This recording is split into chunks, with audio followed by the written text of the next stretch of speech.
everybody. This is Squirrel Hole, episode number 9. My name is Dave. If you notice, we did a lot of filming this weekend, and I was all ready to hang it up and go home and have some fun and everything and go play with chickens and daughter and chickens and everything, but I had to stop and I had to do another one because some people are stupid, and I wanted to point that out. Now, the Financial Review is a newspaper out of someplace, and a guy named Max Hastings wrote a story about why it's too late to take Crimea back from Putin. Okay, literally, Google it. It's too late to take Crimea back from Putin. And I want you to read that and what kind of dribble that is, and what happens when somebody puts politics into it and has no sense of operational capabilities like what the Ukraine has right now. Because what he keeps doing in there is saying the same thing. This, okay? He's saying this, Soviet, all through his story. It gets tiring, okay? Repeat after me. Russia is not the Soviet Union, okay? Russia has a shadow of the former Soviet Union's power, capabilities, and industrial strength, okay? Keep in mind that the largest combat force in the Soviet army was the Ukrainian army. So please, the Soviet Union went away. It's not coming back. You can't say that Crimea is never going to go back to Ukraine due to the Soviet Union. Please. Feel free to email the guy and talk to him and send him my thoughts, because I am a combat vet. I've been doing this for 30 years, and Ukraine has a very, very good chance of taking back Crimea. I got it. Just don't write stupid stuff. Here's the Georgian patch. Last episode I brought them up. Couldn't find it for some reason, but these guys are awesome. All right. The last 24 hours, 48 hours, I've seen a huge change right now with targeting. All across the border, all across the front, the Ukrainians have been going after radars. They've knocked out a huge number of zoo park radars. Those radars are used for targeting Ukrainian artillery. They've gone after air defense radars, and they've gone after just about anything that gives off an EM signature. They are just pounding the capability of Russia to get anything radar related out. So that's actually happening. All right, big thing that somebody's been asking me. Artillery. This is somebody just sent me a question about, actually about 4 people sent me questions about artillery. They want me to get my crystal ball out and answer some questions. Well, I'll do that the best I can. Granted, I'm in Texas. I don't know everything. According to my daughter, I know nothing. Mm-hmm. And we can do some basic numbers and get an estimate of what's going on.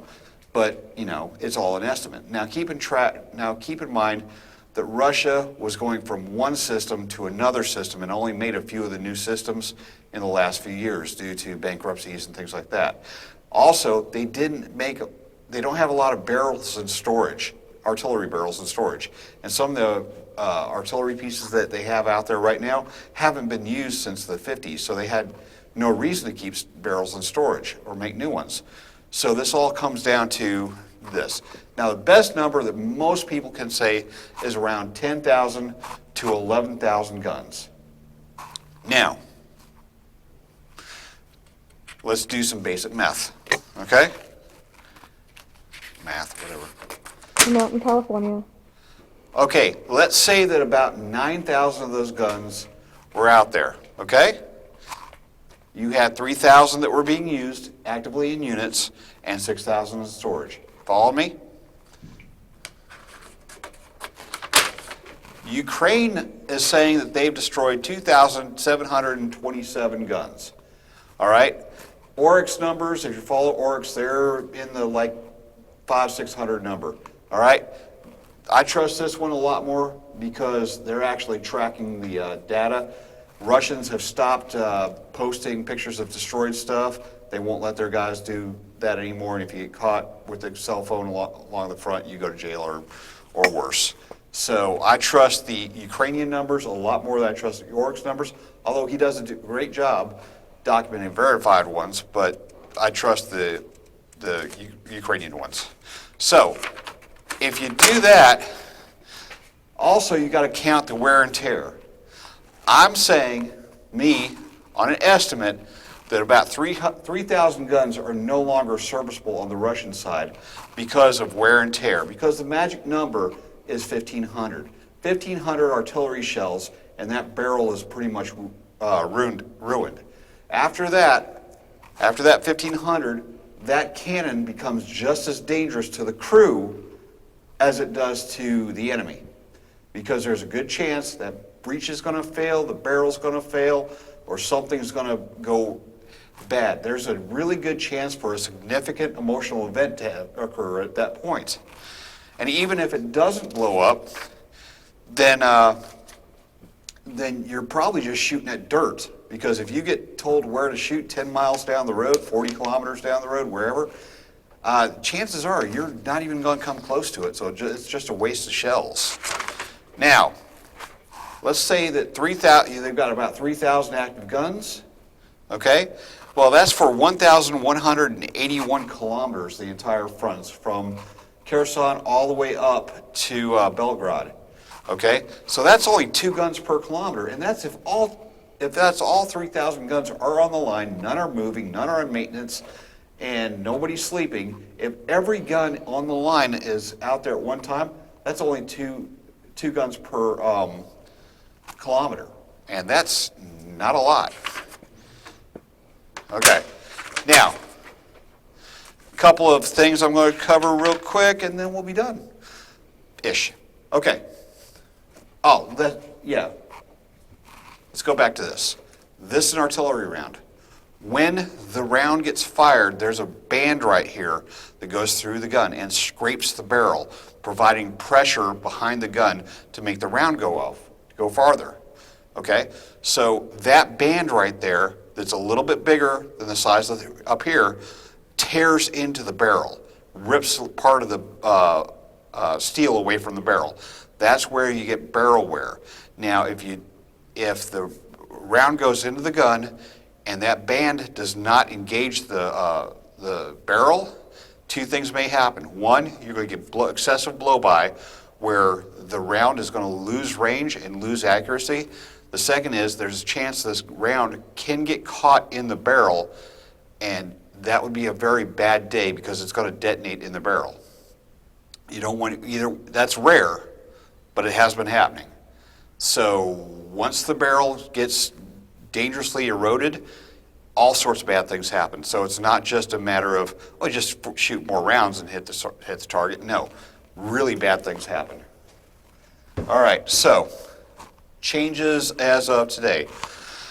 Poland, which is over here, they are selling 200 Rosomak armored personnel carriers, wheeled armored personnel carriers, to Ukraine.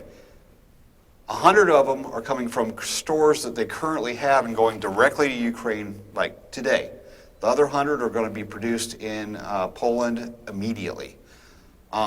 If you notice, a lot of the a lot of the armored personnel carriers, a lot of the armored vehicles that are coming into Ukraine, they're wheeled. That is for design. That is for speed.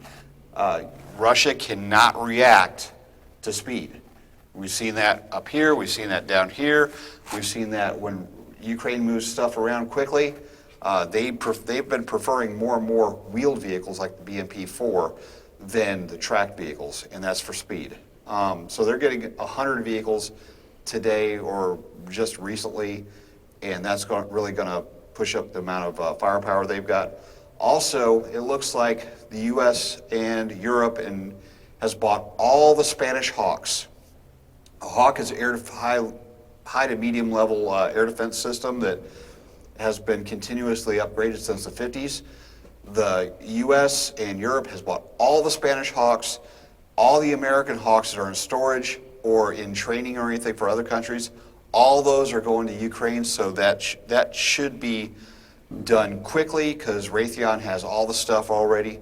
And so there should be a huge amount of air defense flowing into Ukraine starting today. So that's it. That's our update. I really thought it was going to get, or we needed to cover the fact that just because you can publish a story doesn't mean you should. Quit saying Soviet Union because Russia is not the Soviet Union. The best part of the Soviet Union was Estonia, Latvia, Lithuania, and the Ukraine, and Kazakhstan and Uzbekistan. That was the best part of the Soviet Union, not the Russian, not the little part of Russia that is Moscow. Okay? Thanks much. Have a great day, and I'll talk to you later. Bye.